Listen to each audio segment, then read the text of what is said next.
Welcome to World Affairs. Shots. The South China Sea have become a flashpoint in the Sino-U.S. relationship. Washington regularly accuses Beijing of militarizing the South China Sea and trying to intimidate Asian neighbors who might want to exploit its extensive oil and gas reserves. China, which has long geared its military against the United States, was conducting exercises that would simulate an operation against an aircraft carrier. They purposely conducted the drills when the U.S. carrier was passing through the Bashi Channel. Most importantly, China is trying to tackle the issue of the South China Sea. It wants to stop the U.S. military from entering the South China Sea, and it wants to diminish the United States' weight in the Western Pacific. The U.S. military said that Chinese military flights in the past week in the South China Sea fit a pattern of destabilizing and aggressive behavior by Beijing, but posed no threat to a U.S.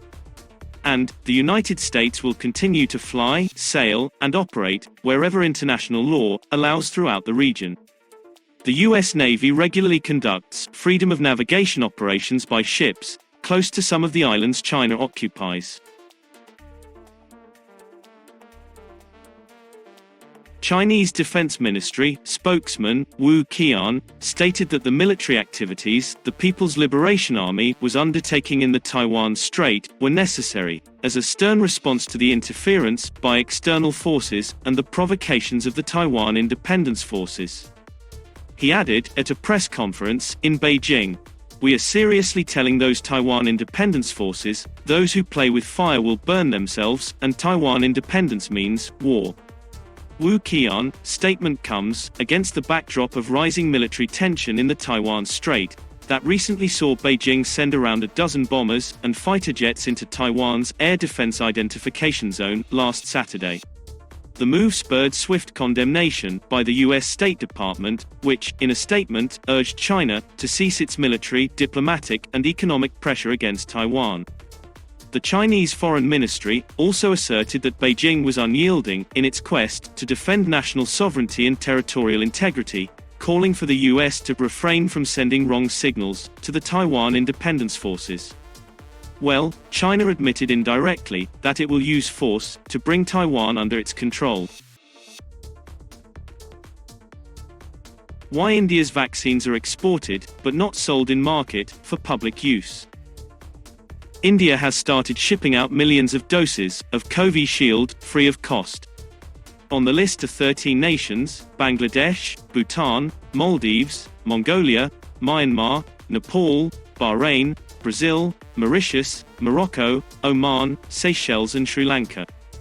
But while the move improves the country's standing internationally, there are questions why the government is not allowing the sale of the vaccine in private markets.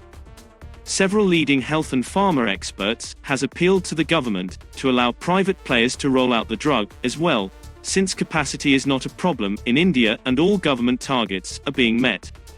Pharma experts said, unlike other countries, we don't have shortage of supplies, we need to vaccinate per day, and unless private hospitals start vaccinating, general population will struggle to keep pace with vaccine production, which far outweighs utilization. For now, the government is reluctant to allow the public release of the vaccines. There is a big explosion near the Israeli embassy in the capital, Delhi. After this blast, an alert has been issued in the country. Israeli Prime Minister Benjamin Netanyahu's statement on this blast has come out. He said that he had full confidence that Indian government would protect the Israelis living there. Israel has called it an extremist attack, and said in a statement that India will take all necessary steps for the investigation.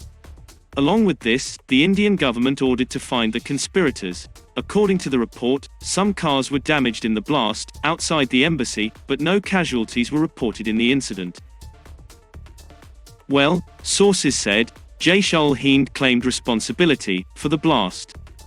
Central investigating agencies have found a Telegram chat of a suspected channel, in which Jaish-ul-Hind has taken responsibility of the minor IED explosion. In the said chat, the terror outfit is seen taking pride over the attack. Agencies are still verifying the claim.